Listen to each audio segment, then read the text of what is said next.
El vestido de novia colgaba en la habitación como un espectro hecho de seda, blanco apagado por el polvo del granero, limpio pero ajado por los días contados. Bon Carter tenía 22 años y en ese momento le habían vendido el porvenir por un puñado de billetes y la promesa de que el rancho seguiría en pie. El vestido no era para él, era para la mujer a la que lo obligaban a unir su nombre, un nombre que le parecía a Bon la misma suerte, Cora Maddix, viuda, 30 años mayor, con manos que sabían más de lápices y tinta que de rastrillos. La iglesia del pueblo olía a cera y a gente que no se atrevía a mirar. Un banco de madera crujía cuando la familia de Bon ocupó los asientos centrales. Sterling Rhodes, el prestamista, inclinó la cabeza como quien pone un sello. El reverendo, acostumbrado a oficiar las urgencias del territorio, habló poco. La ceremonia duró 7 minutos exactos, como lo habían calculado Sterling y los hombres que habían venido a cerrar el trato.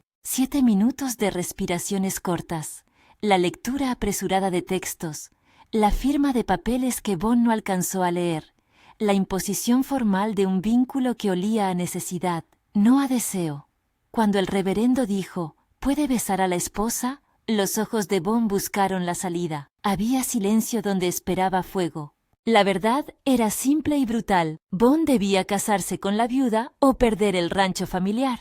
Sterling Rhodes no lo dijo con odio, lo dijo con cifra y apremio. Las deudas acumuladas de 2 años de sequía y préstamos fueron escritas en una letra que no perdona. Bon, que siempre había creído su orgullo más sólido que la simple contabilidad de la tierra, sintió algo romperse en su pecho. No era solo la humillación de un trato vendido, era la primera vez que comprendía que el mundo no obedecía a su idea de justicia. Tras la ceremonia, mientras el pueblo murmuraba y la carretera respiraba polvo, lo llevaron a la casa de Cora. No era la choza que imagina un muchacho de su edad. Era una casa de 2 plantas, con ventanales que miraban al oeste y una escalinata que subía hasta habitaciones donde la luz se filtraba entre cortinas pesadas. La entrada estaba perfumada por jabón fuerte y libros. La carpintería tenía olor a barniz viejo. En la cocina una tetera silbaba y en un rincón un piano cubierto por una sábana prometía melodías que Bon no supuso poderosas. Cora los recibió con la calma de quien ha vivido bajo la tempestad y ha aprendido a no temer al trueno. No hubo lágrimas ostentosas ni reparos. Hubo reglas, y las dijo con voz moderada, la misma que usaba cuando revisaba facturas o correspondencia. 3 reglas, claras, sin discusión. No voy a pedirte que seas mi criado. No limpiarás la casa como pago. Eso no forma parte del trato. La puerta de mi cuarto estará cerrada cuando yo lo diga. Hay cosas de mi pasado que prefiero guardar. Y no me preguntes por Thomas. Thomas Marex, el nombre del esposo muerto, quedó suspendido en la sala como una palabra con filo. Cora dijo la última regla y sus ojos se volvieron ceniza por un instante. Bon aceptó. Aceptó porque no tenía alternativa y porque todavía le pesaba el pensamiento de la familia, de su madre, de la ración de alimento que la sequía había achicado. La estancia parecía un refugio seguro para la ruina del rancho, y sin embargo, en su interior había más armaduras que ternura. Bon pasó sus primeros días entre pequeños silencios, avivar la leña, llevar sacos de heno, aprender dónde quedaban los cubiertos sin que lo miraran como a un criado relegado. Cora comía sola en un cuarto de la planta alta, y el muchacho observaba, a veces, desde la cocina, el movimiento preciso de su figura recortada contra la luz. La casa de Cora no era un museo, tenía vida, estanterías con libros encuadernados en cuero, periódicos doblados de Filadelfia, carpetas atadas con hilo, una pila de cartas amarillentas y un escritorio sobre el que yacían mapas y notas. El piano, cuando lo descubrió, fue una confirmación de que aquella mujer guardaba en su interior más que luto, guardaba memoria. Bon, un tanto torpe con las manos, tocó una tecla y el sonido se deslizó, humilde, por la estancia. Cora lo escuchó desde la escalera y no protestó. Más tarde, un día, lo llamó al salón y lo sentó al piano. «Toca lo que te sepas», dijo, y fue la primera vez que la palabra tú le sonó fuera de la obligación. Hubo momentos en los que Bon intentó mantener distancia. La veintena late con orgullo. La humillación por obligación se suma a la costumbre de creer que uno merece otra vida. Pero la casa tenía otras trampas. La noche, el roce de las páginas, el olor del jabón nuevo que Cora usaba para lavarse las manos. Y algo en la forma que ella tenía de arreglar la mesa que le recordó a la cocina de su madre. Una tarde, mientras olisqueaba un trozo de jabón que Cora dejaba en un plato de loza, Bon volvió a pensar en aquel pasado que parecía haberlo abandonado, la chica que había amado y que se había casado por cariño, la casa que había sido su sueño y que ahora estaba en manos de números y contratos. Algunas piezas de su inocencia se desgranaban como hojas secas, y entonces llegaron los golpes en la puerta. Era la noche clara, la luna un plato de plata, cuando un caballo chocó contra la puerta de la cocina con la rudeza de quien no pide permiso. 3 hombres entraron, con botas embarradas y el polvo pegado a sus mejillas, miradas curtidas por otros pueblos. Eran los hombres de Sterling al principio, reclutados para otra cosa. Luego quedaron silenciosos ante la presencia de 2 figuras que no esperaban encontrar. Cora, erguida en el umbral, y Bon detrás de ella, sin aún saber qué defender. «Cora», dijo el más alto con voz que olía a whisky y cuentas. «Te buscamos por algo de Filadelfia, algún papel que no te pertenece». Cora no se movió. La calma la guardaba como un escudo. «No se ha llevado nada que no fuera mío», respondió serena. Sus manos, bajo la falda, apretaban un pequeño paquete. El diario. No era un cuaderno de hojas sueltas, sino un volumen forrado en cuero con entradas fechadas, notas, nombres. Bon apenas vio la tapa. Había una fecha escrita a mano, 15 de junio de 1869, y recordarla después sería como recordar el día en que comprendió la gravedad de aquello. Los hombres insistieron. Uno intentó registrar la casa. Cora, con la lógica como arma, habló en voz baja. Dijo nombres, lugares, fechas. Dijo que el papel que aquellos hombres buscaban no era dinero sino pruebas, recibos, transferencias, cuentas donde alguien muy poderoso, había desviado fondos federales destinados a reparaciones y compra de suministros. Nombró a Marcus Brennan, magnate con inversiones en varios territorios, y dijo que el diario contenía lo que necesitaban las autoridades para probarlo. Los hombres escucharon, confusos, y luego subestimaron la paciencia de Cora. Lo que siguió fue una negociación en la cocina, iluminada por la lámpara de aceite. Cora ofreció algo inesperado: quemaría las hojas si la obligaban a entregar el diario a hombres de un poder corrupto. «Pueden llevarse lo que quieran», dijo, «pero llevarse esto significa lápidas blancas para quien confió». Con la boca apretada, alzó un fósforo, lo encendió y estuvo a punto de acercarlo al papel para convertir la verdad en humo. El gesto fue suficiente para frenar a los matones. La amenaza de destruir la evidencia era más poderosa que el acero en sus manos. No porque fuera dramática, sino porque mostraba que Cora prefería perderlo todo antes que ser cómplice de la falsedad. Bon, que no sabía nada de leyes ni de trampas políticas, sintió que el mundo se volvía más grande y peligroso. Cora le dijo, con la misma voz que había impuesto reglas: «Escucha, muchacho, esto no es sobre nosotros, es sobre lo que hicieron con el dinero que debía repoblar nuestras tierras. Si me obligan a entregarte estas páginas a los hombres equivocados, todo lo que dicen aquí quedará en manos de quienes lo maquillaron». Bon entendió, en un fogonazo sin traductor, que la casa y el diario eran armas. Y en ese momento, su deber cambió. Ya no se trataba solo de un rancho que salvar, sino de un hecho moral que le pedía elegir. Pero la historia no se queda en la cocina. La noche se partió en dos cuando la palabra Filadelfia fue pronunciada por la boca de uno de los intrusos. La ciudad que conocía a Cora por un pasado de oficina y números. De allí venían informaciones, sobornos, recibos que ahora estaban en peligro. Cora, con la calma afilada, explicó que no había robado por placer. Había, en su opinión, restituido papeles que pertenecían a Thomas Marex, su marido fallecido, a quien habían despojado, y sobre el que los hilos de Brennan se habían tendido con la habilidad del que sabe hacerse invisible. Leyó una entrada del diario y Bon escuchó cómo las letras contaban transferencias mensuales, nombres de intermediarios y una suma que no dejaba lugar a dudas. La cocina se hizo pequeña ante la verdad que se desplegaba en páginas. La tensión creció con cada sílaba. Los hombres salieron en busca de refuerzos, y antes de que volvieran uno de ellos, dejó entrever que alguien más haría acto de presencia. Marcus Brennan. Era un nombre que caía como una piedra en el estanque. Bond creyó que el peor monstruo era la deuda. No se imaginó que otra figura, más alta y más enturbiada, cabalgaría hasta su puerta. Su ingenuidad se fracturó un poco más. Cora no esperó sentada, dijo que tenía copias. No soy imprudente, murmuró. Habló de una caja en Washington, de un hombre de confianza en una oficina federal, de cartas selladas en otras ciudades.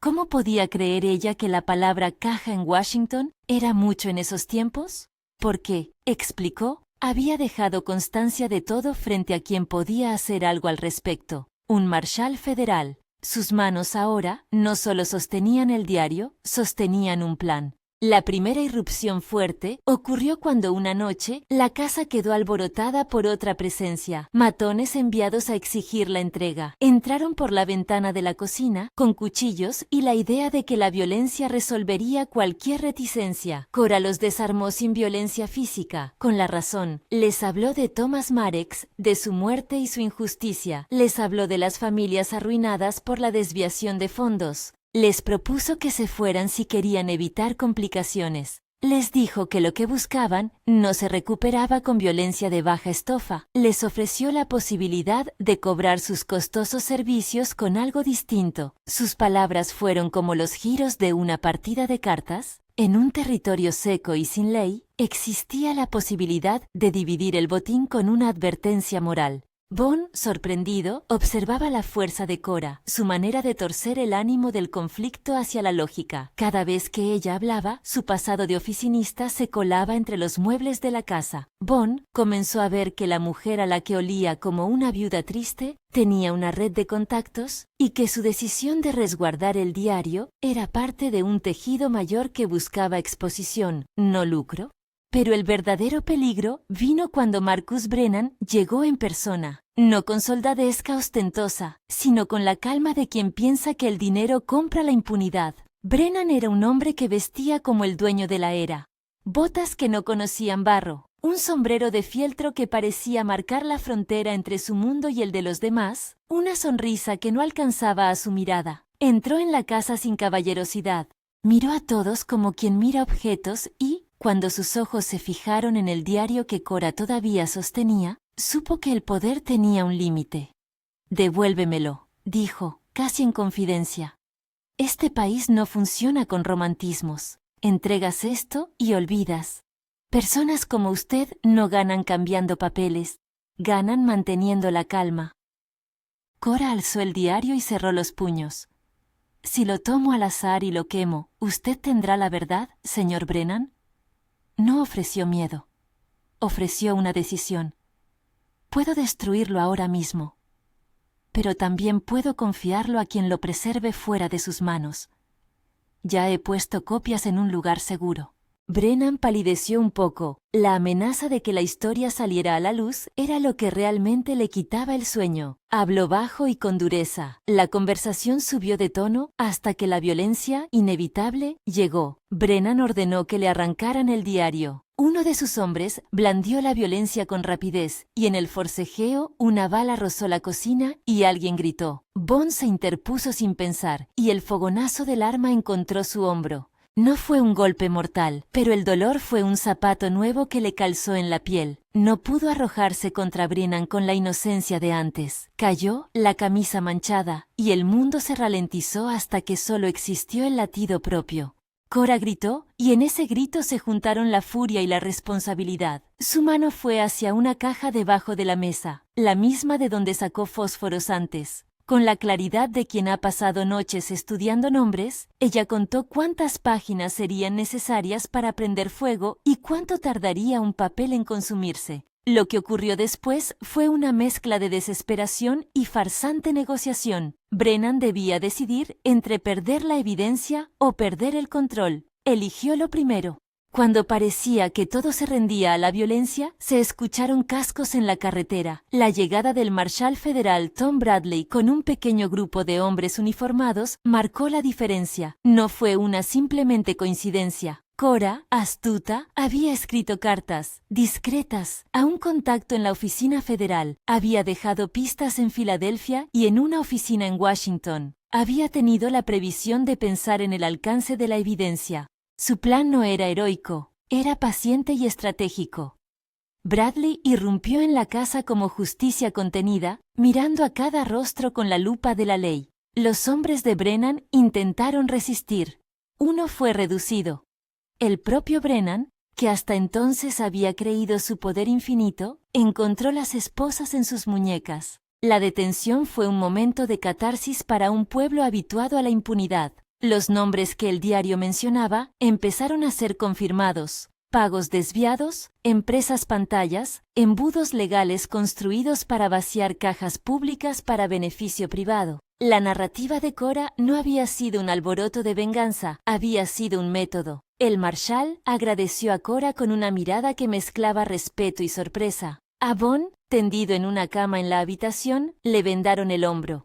Dolía, pero la herida le dejó una marca que no era solo física. Era la confirmación de que se había puesto en medio no por orgullo, sino por algo que había aprendido a proteger. Durante los días que siguieron al arresto, la casa fue un hervidero de testimonios y de papeles. Llegaron funcionarios, cuentas fueron cotejadas, y las firmas que una vez parecían sellos de impunidad, empezaron a temblar frente a la claridad de la evidencia. La prensa del territorio habló de la caída de Brennan como la caída de un fantasma con nombre. Sterling Rhodes, cuyo poder dependía de la sombra de la deuda y de la quietud del miedo, tuvo que retirar sus amenazas. No porque se le hubiera movido la conciencia, sino porque la estabilidad de su negocio dependía ahora de la certeza de que la ley había mirado. Bon pasó semanas con el hombro vendado, aprendiendo a mirar la casa de otra manera. Una vez que la palabra justicia empezó a circular con más libertad, la vida del rancho cambió. Los fondos desviados fueron recuperados en parte y destinados a lo que correspondía: reparaciones, semillas, escuelas. No fue una restitución perfecta. El tiempo no se devuelve, pero aquello que Bon más temía, perder la casa de su madre, ver a su familia quebrada, fue reparado con la contundencia de quien firma un informe. Sterling canceló las deudas como un gesto de supervivencia, no de nobleza, y las cartas de la ciudad anunciaron inversiones pequeñas en la comunidad, la apertura de una escuela en la estación del tren y la promesa de que, esta vez, habría cuentas claras.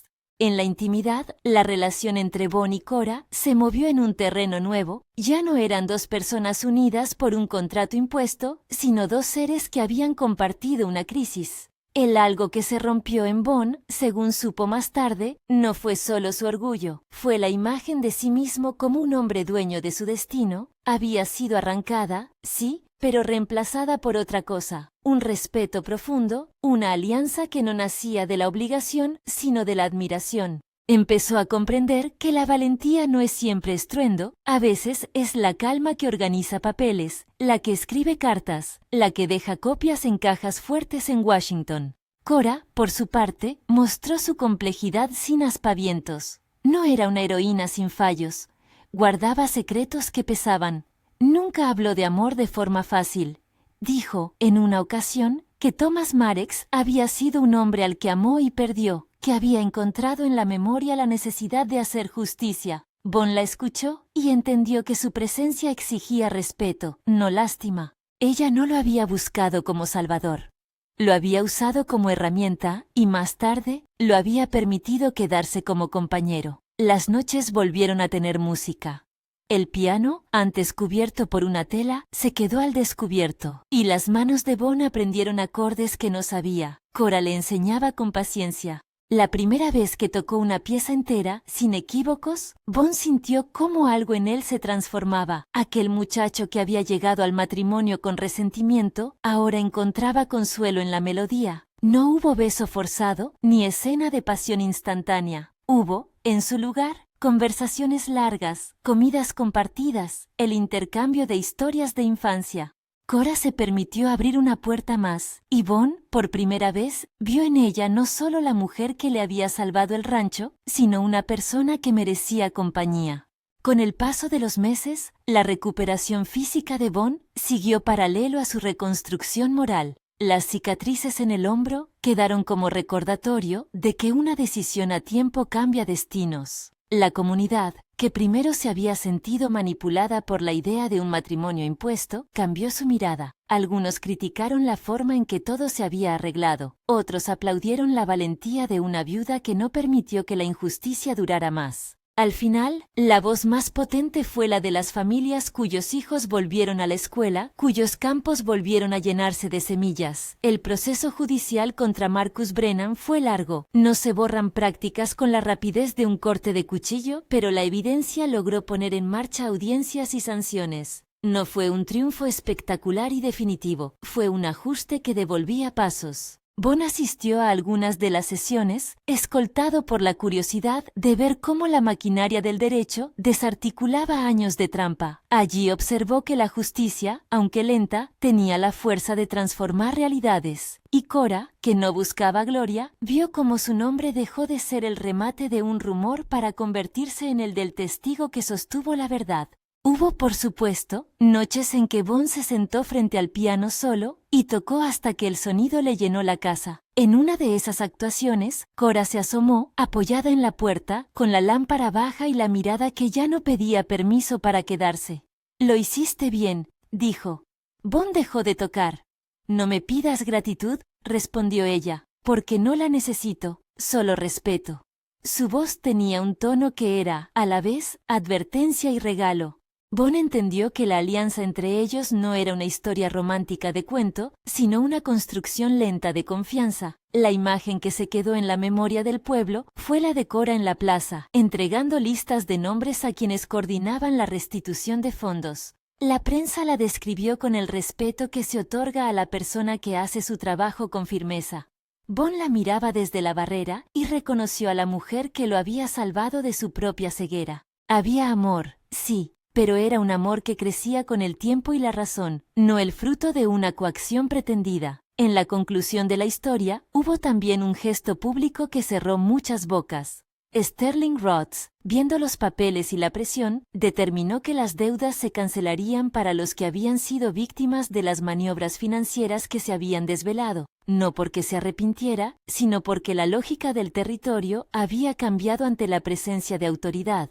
Las cuentas quedaron saldadas, y algunas monedas se destinaron a reparar lo que se había roto. No hubo un festín fastuoso. Hubo mesas donde se repartieron semillas y herramientas, y niños que fueron a la escuela con cuadernos nuevos. La restitución dejó un sabor a justicia pacificada.